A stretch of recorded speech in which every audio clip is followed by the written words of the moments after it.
What is a monopoly?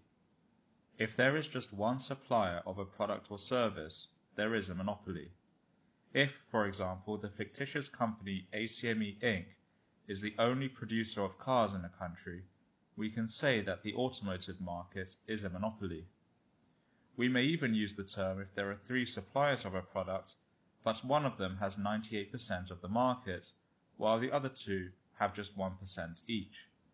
Technically, that is not a monopoly because there are 3 suppliers, but the other 2 are too small to matter. In other words, we use the term to describe a company that has complete or near complete control of the market. The difference between a monopoly and a monopsony. Do not confuse the 2 terms because their meanings are quite different. If a market sector has just one buyer, we call it a monopsony. Most sectors have several buyers, but not all of them. Makers of fighter jets, warships, or missiles, for example, sell nearly everything they produce to the government.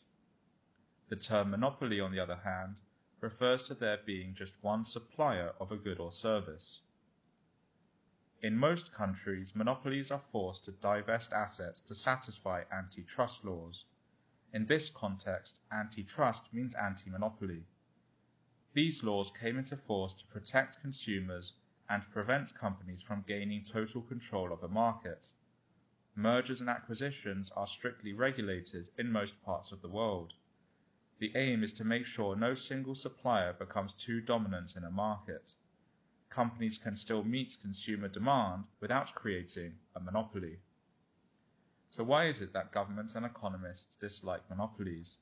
If there is one supplier, there is no competition for that product or service. The supplier can charge more than a fair price, and consumers have no choice. If that product is essential, such as electricity, the consumer loses out. When there is healthy competition, all players are motivated to sell the best product possible at competitive prices.